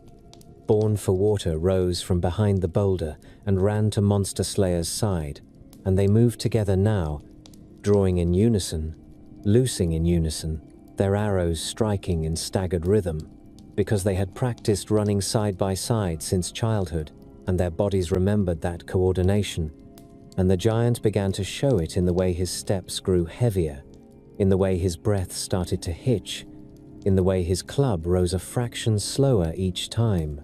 Still, he kept coming, and when he got close enough, he threw the club instead of swinging it, because desperation makes a brute inventive, and the club spun end over end through the air toward the twins, and Monster Slayer shouted, and both brothers dropped flat, pressing their bodies to the ground, and the club tore past them with a rush of wind and crashed into a tree behind them, splitting the trunk and scattering needles. The giant lunged forward with empty hands, fingers spread wide, aiming to grab and crush, and Born for Water rolled to the side, came up on one knee, and drove a stone knife into the back of the giant's hand when it slammed down, and the blade sank into thick flesh, and the giant screamed, snatched his hand back, and the knife came with it for a moment, before Born for Water yanked it free, and blood ran down the giant's wrist in a dark sheet, and that blood made the ground slick where it fell, and Monster Slayer saw it and used it, leading the giant onto the slick patch, because feet slip on blood, and a slip from a body that big ends in a fall. Yeitso charged again, and his foot landed in the wet, and his leg slid, and his balance shifted, and for the first time the giant looked surprised, his mouth open, his eyes blinking, and Monster Slayer drew the strongest arrow he had, the one whose head gleamed like a thin piece of captured daylight, and he loosed it straight into the giant's chest, and the arrow struck with a crack that echoed off the mountain, and Yeitso's body jolted hard, his arms flung outward, and he fell forward onto his knees, then onto his chest, and his forehead hit the ground with a dull, heavy thud that made the twins feel the vibration in their feet. For a moment, everything held still, because bodies do that when a very large body hits the ground, and the twins did not rush in like excited children, because Spider-Woman's voice lived in their heads, and the sun's instruction lived there too, and both of those voices had taught them the same thing in different ways, which was that the first fall often lies. Monster Slayer kept his bow raised and nocked another arrow, and Born for Water held his knife ready, and watched the giant's shoulders, because a shoulder rises before a fist does, and the giant's breath came in a long, wet sigh, and dust drifted around his face, and his fingers twitched once, and Monster Slayer said, "He will rise." And Born for Water answered, "We end it before he rises." And they moved closer together, stepping carefully around the club that lay half buried in rubble, and they approached the giant's head from the side, because standing directly in front of a mouthful of teeth counts as optimism, and optimism is a luxury that gets eaten. Yeitsa opened his eyes. He pushed his palms into the ground. He began to lift his chest. He did not wait for the lift to finish. He drew, aimed at the place where neck met shoulder, and loosed the arrow. The arrow struck and snapped through flesh. The giant's head jerked, and he made a choking sound. Born for Water stepped in at once and drove his stone knife into the same spot, with both hands on the handle, twisting hard. The blade bit deeper. Monster Slayer grabbed the other knife and struck again, sawing through thick sinew with short, hard motions, because there was no elegance available here, only effort and persistence, and the giant's arms flailed once, then slowed, and the choking sound faded into a wet gurgle, and then the body stopped moving, chest pressed to earth, fingers spread, face turned sideways in the dust. Born for Water stepped back and wiped his knife on a tuft of grass. Monster Slayer stood over the giant and breathed, sweat dripping from his jaw. He looked down at the body and said, "He smells worse up close." His voice carried a grim satisfaction, the kind that comes when a promise is kept with hard work. The young man and young woman who had waited near the lake stood at a distance, their eyes wide, their posture rigid. They did not cheer. They did not rush forward. They looked like people who had just seen a mountain move and stop. Born for Water called to them, "Stay back," and his tone carried authority, because authority grows quickly in a person who has just killed a monster that everyone feared. The young woman nodded quickly. The young man swallowed and nodded too. Monster Slayer knelt by the giant's head and gripped the thick hair near the scalp. He tested the weight. He grunted.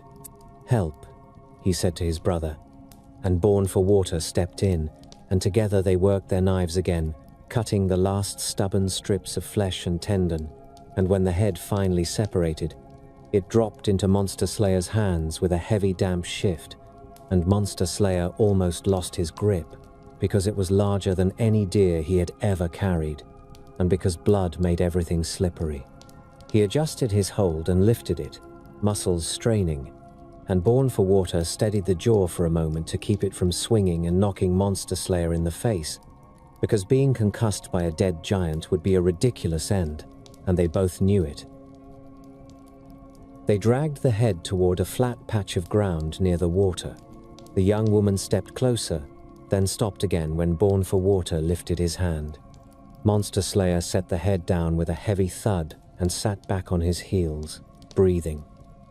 He looked at the teeth. He looked at the thick tongue. He looked at the eyes that stared without focus. He felt a quiet satisfaction settle into his chest, not as a feeling of victory that needed singing, but as a simple fact that the body on the ground proved. Born for Water turned his head slightly, scanning the slopes, because the world rarely allows a single clean act without adding complications. He saw movement in the distance, shadows between trees, shapes too far to name. "They come," he said. Monster Slayer stood at once, wiping his hands on his clothes.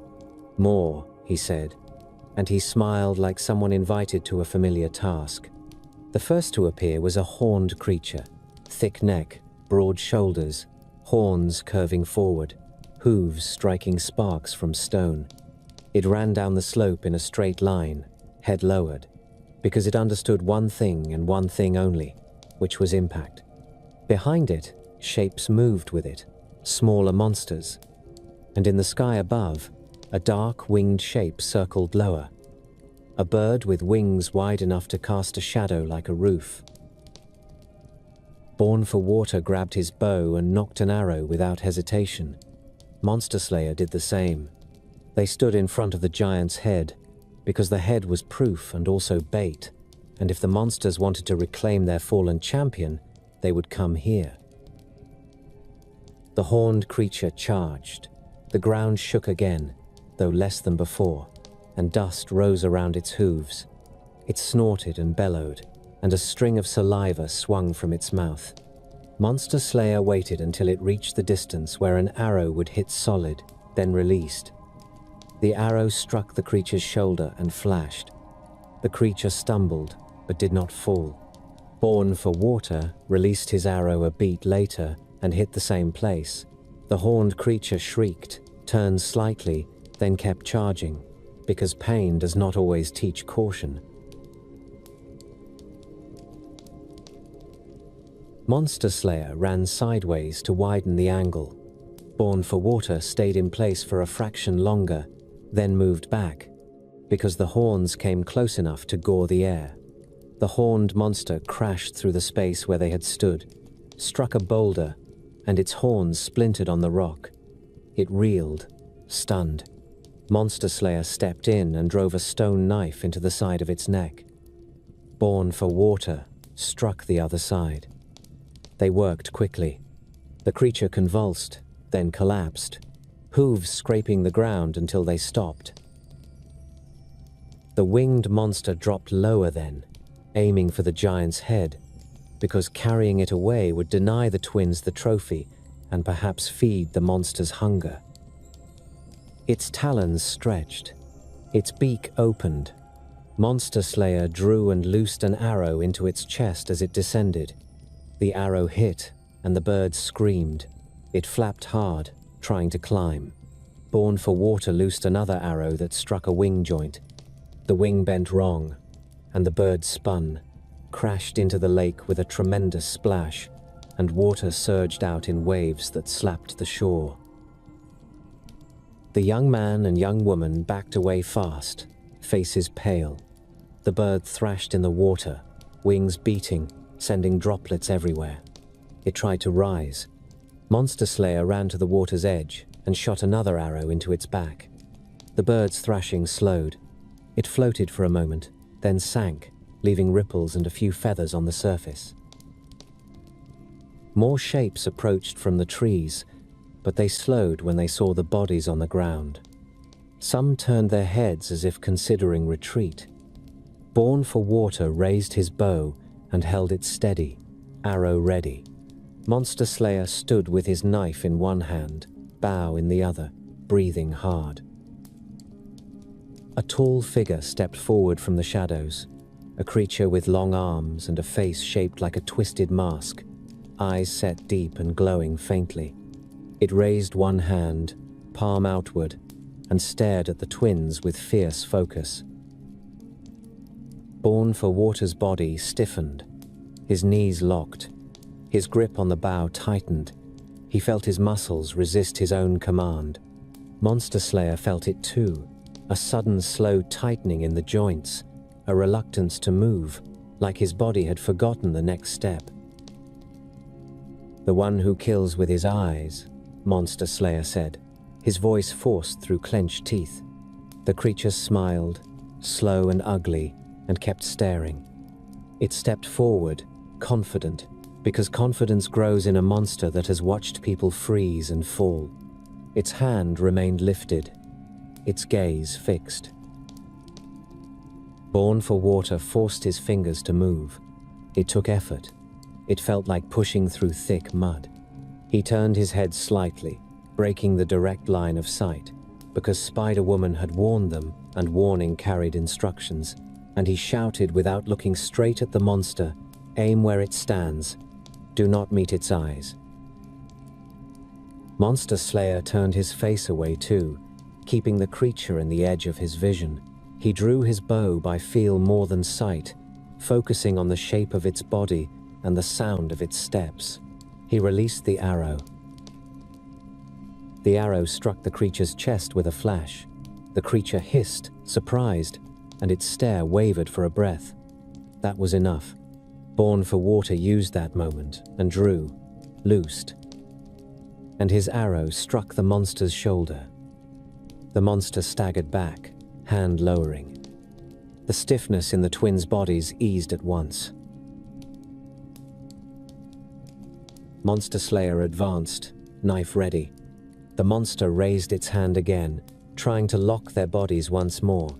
But Born for Water moved first this time, stepping to the side, drawing the monster's attention away from his brother, and Monster Slayer used the opening to close the distance and drive the knife into the monster's ribs.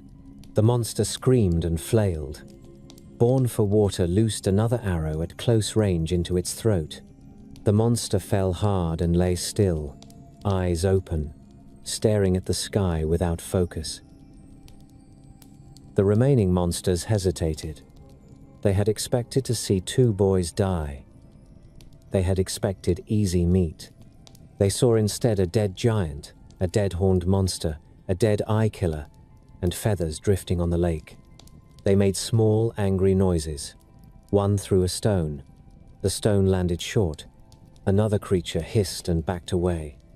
Then they began to retreat, stepping backward into the trees, still watching, still snarling, but giving ground. Monster Slayer called out after them, "Tell the others. Tell them the twins carry knives." Born for Water added, "Tell them the road changes today." The monsters vanished into the shadows. The lake shore fell quiet again, aside from the sound of water settling and the twins breathing. The young man and young woman stood at a distance, hands over their mouths, eyes wide. Monster Slayer walked back to the giant's head and kicked it lightly, as if checking that it stayed dead. Then he looked at his brother. "We should take this," he said. Born for Water nodded. "We take it to show the people. We take it so the monsters remember." They lifted the head together again, adjusting their grips, and began to carry it away from the lake, step by step, muscles burning. The sun lowered toward the horizon. Their shadows stretched long across the ground. Behind them, the bodies remained. The lake reflected the fading light. The mountains stood still. They walked toward home, carrying proof in their arms. The twins walked through the late afternoon with the giant's head hanging between them, their arms locked under its thick jaw and matted hair, their shoulders aching with every step, and the smell of blood and old meat clinging to their clothes. And neither of them complained, because complaining wastes breath, and breath belonged to walking, and the land around them opened into wide, low hills and scattered trees, and they moved along the same paths that had once carried them away from home. Only now the ground felt different under their feet, firmer, as if the earth itself had learned their weight. And Monster Slayer glanced ahead often, because he expected to see the first signs of people, smoke from cooking fires, tracks in the dust, something that said the world still held those who had waited for them. And Born for Water kept his eyes on the ground and the horizon at the same time, because he had learned that danger and home both announced themselves quietly.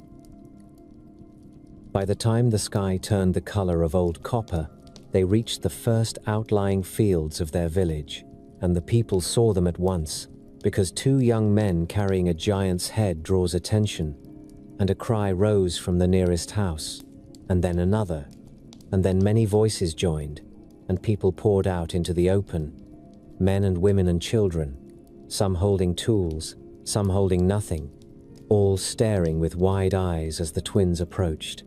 And Monster Slayer lifted his chin and kept walking, because this was the moment that mattered, and Born for Water walked at his side with the same steady pace, and when they reached the center of the village, they lowered the head to the ground together, setting it upright so that its dead eyes faced the people, and a hush fell over the crowd, because fear looks different when it lies on the ground instead of towering overhead.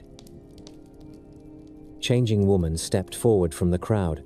Her hair hung loose over her shoulders. Her eyes moved over her sons, and the blood on their hands and the scars on their skin.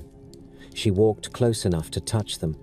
She placed one hand on Monster Slayer's cheek and one on Born for Water's shoulder. "You came back," she said. Monster Slayer nodded. "We brought proof," he said. Born for Water said, "The giant will drink no more." The people pressed closer. A child reached out and touched the giant's matted hair, then pulled his hand back quickly. An old man bent low and stared into the dead eyes. A woman crossed herself with shaking fingers. The fear that had lived in their chests for years began to loosen, not all at once, but enough to change how they breathed. That night, fires burned across the village. People cooked what food they had. They passed bowls from hand to hand.